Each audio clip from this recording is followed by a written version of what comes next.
Class 8 शुरू करेंगे आज का हमारा क्लास। आज हम लोग शुरू करेंगे चैप्टर एग्रीकल्चर्स की सेकंड वीडियो ये हमारी। तो आज हम लोग शुरू करेंगे types of farming.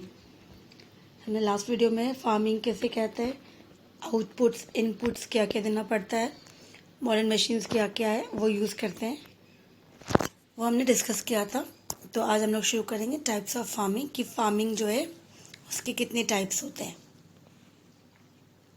Now there are various ways in which farming is practiced throughout the world. The classification of farming depends on factors such as geographical conditions, demands of labor, demands of produce, labor, level of technology. तो ये चीज़ों पे depend करता है। तो इसीलिए सबसे पहले प्रैक्टिस जो है फार्मिंग जो करते हैं हम, एग्रीकल्चर जो करते हैं, इंडिया हो या वर्ल्ड में कहीं पर भी हो, फार्मिंग्स जो है वो डिपेंड करता है कि वो किस चीज़ों पे क्या क्या चीज़ें हैं उनके पास। सबसे पहले होती है कि वहाँ पे जो जोग्राफिकल कंडीशन कैसी, मतलब वहाँ पे लैंड कैसी है, that is soil related, soil कैसा है, वाटर वहाँ पे है अवेलेबल है या नहीं, तो एटमॉस्फेयर मीन्स टेम्परेचर कैसा है, ये बहुत इम्पोर्टेंट है। फिर कि आप क्या प्रोड्यूस कर रहे हो, लोगों को क्या चाहिए उसके हिसाब से आप क्या प्रोड्यूस कर रहे हो, आपने लेबर कितना लगाया है, जो वर्क लेबर होता है वो कितना लगाया, और टेक्नोलॉजी कि आपके पास कोई मॉडर्न मशीन से मॉडर्न टेक्नोलॉजी यूज़ हो रही है या नहीं हो रही है। तो ये चीज़ें पे बहुत इंपॉर्टेंट है, डिपेंड होता है, तब जाके फार्मिंग जो होती है अच्छी होती है, प्रोडक्ट उसका जो आउटपुट आता है हमारा उससे बहुत अच्छा होता है। So based on the above factor, उसी फैक्टर्स के बेस्ड पे फार्मिंग को डिवाइड करेंगे टू टाइप्स में। पहला है सब्सिस्टेंस फार्मिंग और दूसरा है कमर्शियल फार्मिंग। ठीक है, तो सबसे पहले सब्सिस्टेंस फार्मिंग में देखो यहाँ पे इसको वापस डिवाइड किया गया है सब्सिस्टेंस फार्मिंग को कि इंटेंसिव सब्सिस्टेंस फार्मिंग कि बहुत ज़्यादा इंटेंसली इसको ध्यान दिया जाता है, बहुत ही माइन्यूटली हर चीज़ों पे ध्यान दिया जाता है, इसको कहते हैं इंटेंस। फिर वापस उसी में देखेंगे प्रिमिटिव फार्मिंग जो बहुत पुराने समय से जो चली आ रही है, उस मेथड को जो आज भी यूज़ करते हैं उसमें से आएगा एक शिफ्टिंग कल्टिवेशंस एंड नोमैडिक हार्डिंग। जो नोमैड्स होते हैं जो अपने हर्ब्स को लेके, हर्ड्स को मतलब एनिमल्स जो होते हैं, शिप गोट, इस तरह से वो जो लेके घूमते हैं। तो क्योंकि एग्रीकल्चर्स में उनका भी बहुत बड़ा इंपॉर्टेंस होता है, क्योंकि उससे क्या होता है, उनसे बाय प्रोडक्ट जो भी चीज़ें मिलती है तो वो चीज़ें एग्रीकल्चर्स के इंक्लूड किया जाता है। तो इसीलिए इस तरह से डिवाइड किया गया ना। नेक्स्ट उसके साथ साथ देखो तो सब्सिस्टेंस फार्मिंग में उसको डिवाइड किया गया इतने कितने में, टू टाइप्स में। पहला है इंटेंसिव, फिर दूसरा प्रिमिटिव। फिर वापस इंटेंसिव के नीचे प्रिमिटिव में आते हैं शिफ्टिंग और नोमैडिक। अब कमर्शियल में अगर हम जाते हैं तो कमर्शियल में दिखा गया कि इसको 3 पार्ट्स में डिवाइड कर दिया। पहला कमर्शियल ग्रेन फार्मिंग कि अब ग्रेन्स क्या क्या यूज़ करते हो, प्रोड्यूस करते हैं मीन्स लैंड से। फिर दूसरा मिक्स फार्मिंग, आजकल इसको मिक्स भी कर देते हैं, एक साथ दो दो क्रॉप्स को, ग्रेन्स को यूज़ कर सकते, लगा सकते। एंड प्लांटेशंस जो बहुत बड़े एरिया में इसको यूज़ किया जाता है, जैसे टी कॉफ़ी, इसको प्लांटेशन के नाम से कहा जाता है। तो ये हो गया कमर्शियल फार्मिंग। तो इंडिविजुअल इन सभी को डिस्कस करेंगे। तो वापस शुरुआत करते हैं। टाइप्स ऑफ फार्मिंग के अंदर सबसे पहला था subsistence farming. Now, this type of farming is practiced mainly to meet the needs of the farmer's family. तो subsistence का मतलब क्या होता है? Subsistence to sustain life, अपने लिए जो भी हो सके जिंदा रहने के लिए हम। तो यहाँ पे फार्मर्स क्या करता है, जो फार्मिंग प्रैक्टिस करता है वो किसके लिए करता है, अपने लिए। फार्मर्स अपने लिए करता है, अपने फैमिली के लिए करता है, तो इसीलिए इसको कहा जाता है सब्सिस्टेंस। ठीक है, तो this farming method use low level of technology. तो यहाँ पे प्रोडक्शन ज़्यादा नहीं है, मतलब आप जो प्रोडक्शन करते हैं यहाँ पे, फार्मर्स जो काम कर रहे हैं यहाँ पे अंदर जो इनपुट लगा रहे हैं वो सिर्फ इतना ही कि उसकी फैमिली को जो चाहिए पूरे साल भर जितना ग्रेन्स चाहिए उतना ही, उससे ज़्यादा नहीं। तो इसके लिए वो क्या करते हैं, वो low level of technology use करते हैं। टेक्नोलॉजी ज़्यादा लगभग ना भी यूज़ करे तो भी चलता है, इसीलिए low level of technology use किया जाता है। और उसके अंदर लेबर्स जो होते हैं वो भी घर वाले होते हैं, बाहर से एक्स्ट्रा उसको हायर नहीं करना पड़ता है प्रोड्यूस, ताकि वो इजीली उसको प्रोड्यूस कर सकते हैं। आउटपुट भी जो होती है इसके according on a small patch of land, कि छोटी सी एरिया के अंदर ही वो फार्मिंग करते हैं। इसे अपनी फार्मिंग के लिए किसको करना पड़ता है? फैमिली मेम्बर्स के लिए करते हैं। लेबर कौन है? फैमिली मेम्बर्स ही करते हैं। आउटपुट भी किसके लिए आएगा? बस उनकी नीड्स को फुलफिल करने के लिए, उसकी नीड्स को फुलफिल करने के लिए। तो इसी तरह से उसकी आउटपुट भी बहुत कम होती है। अब वापस हम इसको क्लासीफाई करेंगे सबसिस्टेंस फार्मिंग को into intensive subsistence farming and primitive. तो सबसे पहले जैसे इंटेंसिव में अगर हम जाते हैं तो इंटेंसिव में क्या होता है? बहुत ज़्यादा ध्यान देना पड़ता है, बहुत ज़्यादा केयर करना पड़ता है, ताकि अगर आपके पास प्लॉट छोटी है और आप बहुत मानिटली ध्यान देते हो तो उससे क्या हो जाएगा कि आपका थोड़ा सा भी प्रोडक्ट जो है बर्बाद नहीं होगा, डिस्ट्रॉय नहीं होगा।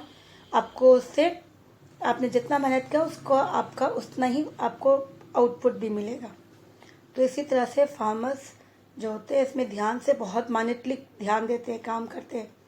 तो फार्मर कल्टीवेट करते हैं, अगर स्मॉल प्लॉट है, ज़मीन छोटी है उसके पास, तो उसे वो क्या करेंगे? यूज़ करेंगे simple machines, use of more labour. Machine use करेंगे, छोटी छोटी मशीन है जो ईजिली यूज़ कर सके वो उस फार्म के अकॉर्डिंग, उस ज़मीन के अकॉर्डिंग, और लेबर यूज़ करेंगे। साथ साथ depending on the availability of climate, उस एरिया में जो क्लाइमेट है, किस तरह से क्लाइमेट है, उसके अकॉर्डिंग वो क्या कर सकते हैं। फिर रेनफॉल, सॉइल कैसी है, रेनफॉल जो है बारिश कैसी होती है, या फिर अच्छी बारिश होती है तो इरिगेशन नहीं चाहिए। अगर बारिश नहीं होती तो उसको फिर क्या करना पड़ेगा? इरिगेशन, मतलब उसे पानी की यूज़ आएगी, देना पड़ेगा पानी एक्स्ट्रा। तो उसे जब हम पानी यूज़ करते हैं अपार्ट फ्रॉम मानसून, जो बारिश की पानी आती है, उसके अलावा जब बारिश पानी लगती है एग्रीकल्चर में, उसे इरिगेशन के नाम से कहा जाता है। The farmer can grow more than 1 crops in a year in the same plot. तो यहाँ पर ऐसे में फार्मर्स क्या करेगा? जब इरिगेशन फैसिलिटीज़ है, उसके पास पानी की प्रॉब्लम नहीं है, तो वो एक से ज़्यादा क्रॉप्स लगा सकता है साल के अंदर।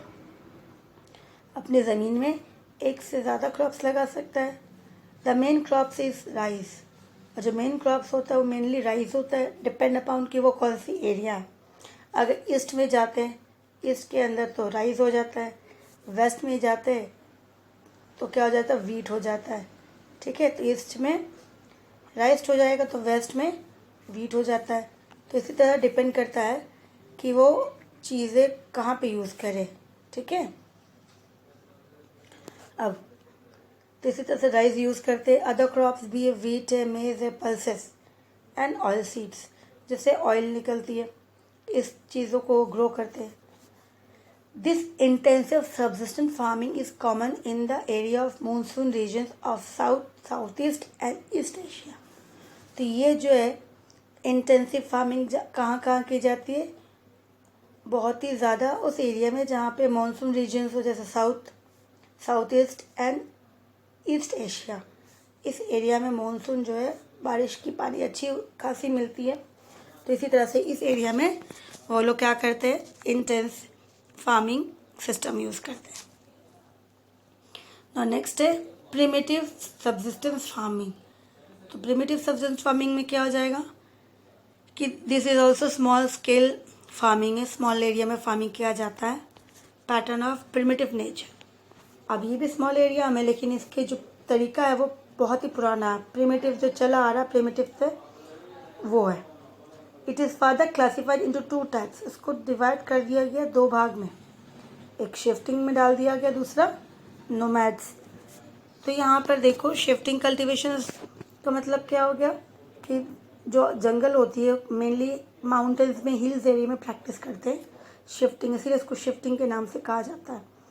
यहाँ जहाँ पे वो जंगलों को काटते हैं, जैसे इंडिया के अमेजन में तो होती है ये, tropical Africa, part of south east Asia and north east India के अंदर, नॉर्थ ईस्ट इंडिया के अंदर ये लोग क्या करते हैं?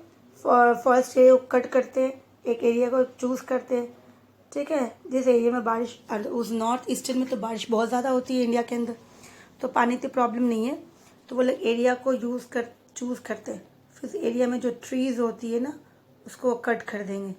कट करने के बाद वो कट हो जाती है, तो उसकी जो फिर उसके बाद उसमें वो फायर आग लगा देंगे।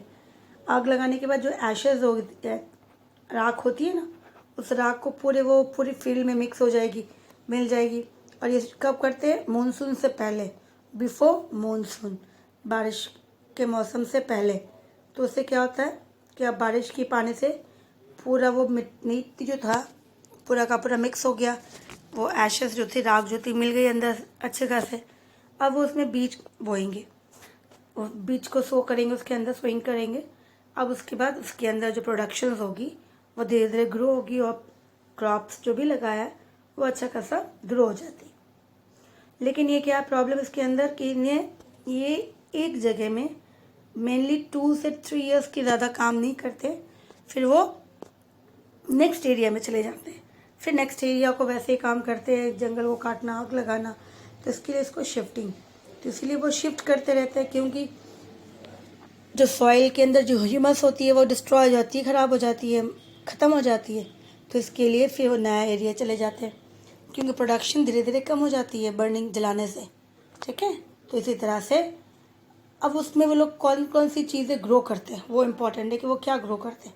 जैसे यम, पोटैटोज, मेज़, ये अलग अलग, जैसे ये पोटैटोज इंडिया के अंदर मेज़ करते हैं, कसावा का ये अफ्रीका के अंदर होता है, यम्स, ये सारी चीज़ें जो है इंडिया में नहीं होती। मोस्टली पोटैटोज और मेज़ ग्रो करते हैं। Once the soil is fertility, जैसे ही उसकी सॉइल की फर्टिलिटी ख़त्म हो जाती है, वो लोग दूसरे वापस उस ज़मीन को छोड़ देते हैं। वैसे अबैंडन द लैंड मीन्स उसको छोड़ दिया गया ऐसे ही खाली, और फिर वो दूसरी प्लॉट में चले जाते हैं वैसे ही काम करने। तो इसलिए इसको शिफ्ट और शिफ्टिंग कल्टीवेशन के नाम से कहा जाता है। लोकली इसको अलग अलग नाम से कहा जाता है। इंडिया में भी इसे झूमिंग के नाम से कहा जाता है। नॉर्थ ईस्टर्न स्टेट में देखो, डू यू नो में लिखा हुआ है, झूमिंग बोलते हैं। मिल्पा मैक्सिको में, ब्राज़ील में रोका एंड लैडिंग में मलेशिया के अंदर। नाउ आज जो है फैक्ट वाइज में क्या है कि ऑर्गेनिक बहुत ज़्यादा इम्पॉर्टेंट हो गया हमारे लिए, क्योंकि केमिकल पेस्टिसाइड्स के कारण जो है अनहेल्दी होने लगी है। तो इन दिस टाइप ऑफ फार्मिंग जो है organic manuals and natural pesticides use किया जाता है। इंस्टेड ऑफ केमिकल को यूज़ नहीं करके जो नेचुरल होता है उसे यूज़ करते हैं कीड़े मकोड़ों को मारने के लिए। No generic modification is done, इसके अंदर कोई भी मशीन्स इस तरह से यूज़ नहीं होती है ताकि प्रोडक्शन बढ़ जाए।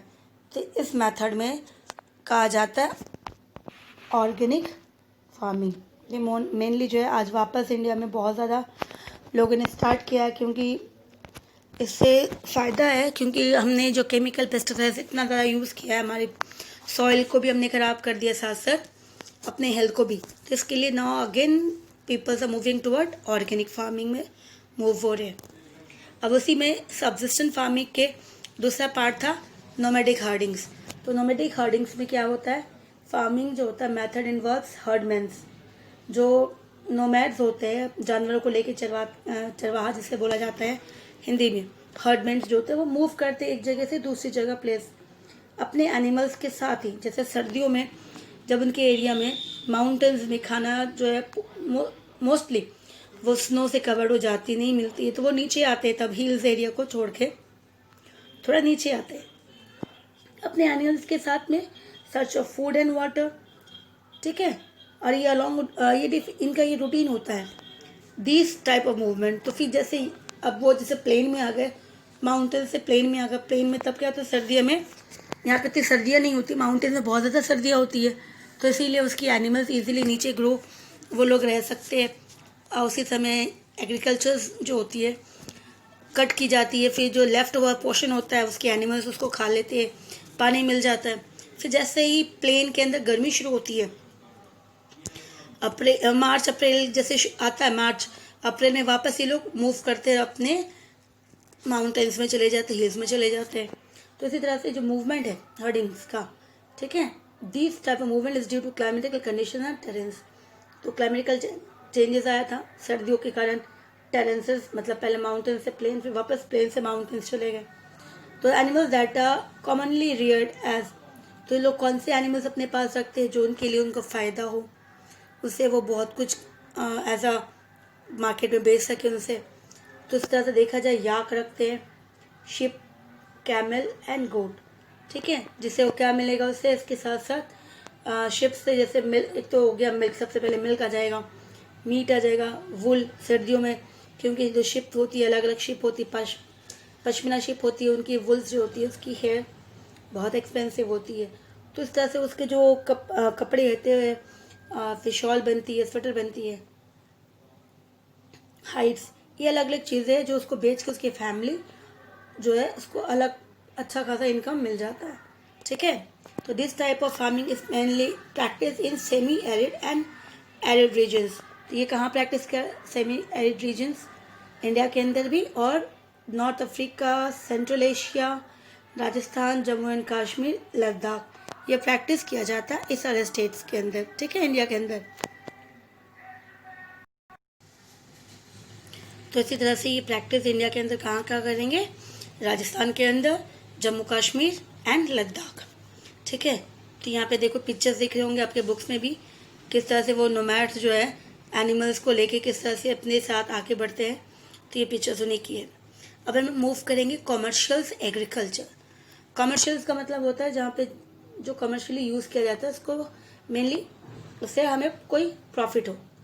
तो in commercial farming crops are produce on a large scale for sales in the market, जो लोग मार्केट के अंदर सेल कर सकें, इसीलिए उसको प्रोड्यूस किया जाता है, ताकि जितना ज़्यादा हमारा प्रोडक्शन ज़्यादा होगा मार्केट में बेचने से प्रॉफिट भी ज़्यादा होगा। तो इसी तरह से in this type of farming animals are also reared for sales in the market. तो इसी तरह से एनिमल्स को भी यूज़ किया जाता है ताकि एनिमल्स को भी रेयर करे, उन्हें पाले, उनका भी प्रोडक्शन किया जाए और उससे भी मार्केट में बेचा जाए। तो this type of farming required large land holding, modern technology and huge amount of capital. तो इस किस्म के फार्मिंग्स जो होते हैं इसमें क्या चाहिए होता है, बहुत ज़्यादा, एक तो फार्मिंग लैंड चाहिए बहुत बड़ा, ठीक है, फिर मॉडर्न टेक्नोलॉजी चाहिए होता है और पैसे भी बहुत चाहिए होते हैं इसके अंदर काम में लगाने के लिए। अब most of the work is done by machine, और लगभग सभी काम जो होता है वो मशीन से किया जाता है। और इसका मेन ऑब्जेक्टिव क्या होता है, इनकम जितना हो सके, टू गेट हायर इनकम, हमें इनकम प्रॉफिट ज़्यादा कमाए, कैसे, by getting a higher yield, ताकि हम फार्मिंग के अंदर ज़मीन में जितना ज़्यादा हम प्रोडक्ट यूज़ करेंगे उससे जितना प्रोडक्शन ज़्यादा होगा हमारे फ़ायदे भी ज़्यादा होंगे। तो वो लोग क्या करते हैं, अच्छी सीड यूज़ करते हैं, वैराइटीज़ ऑफ सीड्स होते हैं, फर्टिलाइज़र यूज़ करते हैं, पेस्टिसाइड्स करते हैं, और इरीगेशन, पानी की कमी नहीं होने देते ताकि प्रोडक्शन जो है फसल बहुत अच्छी हो। इसीलिए ना कॉमर्शियल्स को भी 3 टाइप्स में डिवाइड करेंगे। एक तो हो गया कॉमर्शियल्स ग्रेन फार्मिंग। ग्रेन में मतलब हम लोग क्या लगाते हैं, सबसे पहले जो यूजली किया जाता है, जैसे यहाँ पे आगे देखो ग्रोन एनिमल्स, इस पे वापस बताया जा रहा है कि फार्मिंग क्रॉप्स अ ग्रोन, एनिमल्स को क्रॉप्स ग्रो करते साथ में एनिमल्स को रेयर करते हैं बेचने के लिए मार्केट में। This type of practice is, और ये प्रैक्टिस किस में किया जाता है, लार्ज फार्म में, बहुत बड़ा फार्म होता है और इसमें पैसे बहुत लगाए जाते हैं ना। इसमें जब मशीन लगाया जाता है, कब, जब बीज बोते हैं, सोइंग पीरियड, मिट्टी को अच्छे से सॉफ्ट करने के लिए अप एंड डाउन, ताकि वो उसमें हम बीज बो सकें। फिर हार्वेस्टिंग, जब वो तैयार हो जाती है तो काटने के समय में उससे पहले स्प्रे भी करते हैं, जब पेस्टिसाइड्स, कीड़े मकोड़ों को मारने के लिए। इन सभी चीज़ों के लिए मशीन्स को यूज़ किया जाता है। In some areas pesticides are spread with the help of aircraft. India में नहीं बल्कि बाहर देशों में तो ये कि जो मशीन के थ्रू पानी देना या फिर पेस्टिसाइड्स जो होती कीड़े मारने के लिए दवाई, वो भी एयरक्राफ्ट के थ्रू दिया जाता है। तो मेजर एरिया जो होती है कमर्शियल ग्रेन्स जो प्रैक्टिस होती है टेम्परेट ग्रासलैंड के अंदर, जैसे north America, Europe, Asia, and this are sparsely populate area में होता है, मतलब जहाँ पे पॉपुलेशन कम है और ज़मीन बहुत ज़्यादा है, ठीक है, 100 ऑफ हेक्टर्स। तो यहाँ पे जब ज़मीन ज़्यादा है और पॉपुलेशन कम है, पॉपुलेशन बहुत ही कम है, तो ऐसे में क्या होता है, तो उनको मशीन को ही लेना पड़ता है हायर के लिए, क्योंकि उनके पास मजदूर मिलेगी नहीं। इसके लिए several winters restrict agriculture to the growing of only single crops in the growing season. और बाहर जिस तरह से जैसे मान लो रशिया, बहुत ज़्यादा सर्दियाँ होती है जिसके कारण बहुत मुश्किल होती है, तो एक ही क्रॉप से ग्रो कर पाते हैं बहुत मुश्किल से, इसी तरह से।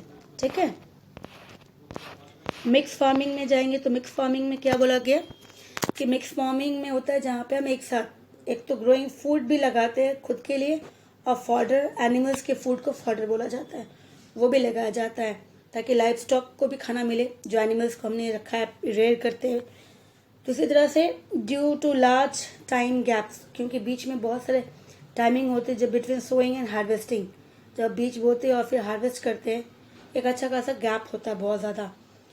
तो farmer engage themselves in rearing life stock, क्योंकि एक बार बीज बो दिया उसके बाद उसकी इंतज़ार करना पड़ता है 2 महीने 3 महीने, तब वो फसल उसको बड़े होने में समय लगता है। तब उसमें वो क्या करते हैं, साथ में एनिमल को भी रख लेते साथ में, ताकि एनिमल को पाले, उनकी बिजनेस करें। तो इसी तरह से दोनों काम साथ में किया जाता है। This give them additional income, इससे उनको एडिशनल इनकम मिल जाता है, जैसे डेयरी प्रोडक्ट, मिल्क प्रोडक्ट हो गया, वुल हो गया, पॉक हो गया, दैट मीट हो गया, फिश, पोल्ट्री, ये सारा भी एक्स्ट्रा फार्मिंग के साथ आज कॉमन हो गए हैं। तो इसीलिए इसको मिक्स फार्मिंग के नाम से बोला गया है कि agriculture as well as rearing animals. ठीक है, तो इसी तरह से इसको मिक्स फार्मिंग के नाम से दिया गया है। ये कहाँ प्रैक्टिस होता है, Europe, eastern USA, Argentina, south east Australia, New Zealand and south Africa. अब लोग आगे बढ़ते हैं प्लांटेशंस में।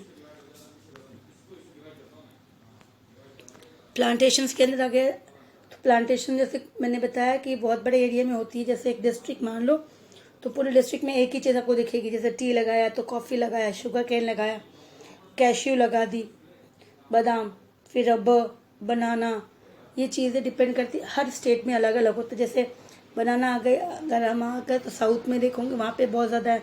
माउंटेन्स नॉर्थ ईस्ट में जाएंगे तो टी कॉफ़ी, साउथ में जाएंगे तो भी कॉफ़ी मिलेगी, वेस्ट के अंदर शुगर केन जो होती है। तो इसी तरह से इसमें भी बहुत ज़्यादा पैसे लगाना पड़ता है, लेबर भी लगता है। और इसमें जो होती है ये मेनली क्या चीज़ है जो फैक्ट्री को चाहिए होता है, ये वो प्रोडक्ट है जिसको यूज़ हम अपने आप नहीं कर सकते, उस प्रोडक्ट को हमें बेचना पड़ता है, और वो खरीदता कौन है, फैक्ट्री वाले।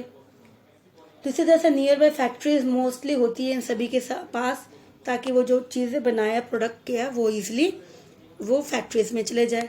So for practice this type of farming develop means of transport is available, तो ताकि आसपास ही रहे, ताकि उनका जो ट्रांसपोर्टेशन होगा ये अपने फार्मिंग लैंड से ले जाके कहाँ ले जाके देना पड़ेगा उनको, इंडस्ट्रीज में। तो इसी तरह से वो डेवलप्ड होना चाहिए, ट्रांसपोर्ट भी होना चाहिए उनके पास। Major plantation farms are include tropical regions of the world, तो ट्रॉपिकल रीजन वर्ल्ड के अंदर उसमें जैसे रबर हो गई, कल्टीवेशन किया जाता है मलेशिया के अंदर, कॉफ़ी ब्राज़ील के अंदर, टी इन इंडिया, टी बहुत ज़्यादा इंडिया में होती है, श्रीलंका के अंदर भी होती है। ठीक है, तो इसी तरह से ये चीज़ें जो मेन प्रोडक्ट वर्ल्ड में प्रोड्यूस करती है सबसे ज़्यादा। तो ये हो गया हमारा टाइप्स ऑफ फार्मिंग। हम नेक्स्ट डे में शुरू करेंगे मेजर क्रॉप्स, कि कौन कौन सी क्रॉप्स है और कौन कौन सा क्रॉप्स ग्रो होता है। ठीक है, तो हम लोग नेक्स्ट डे में शुरू करेंगे। Thank you.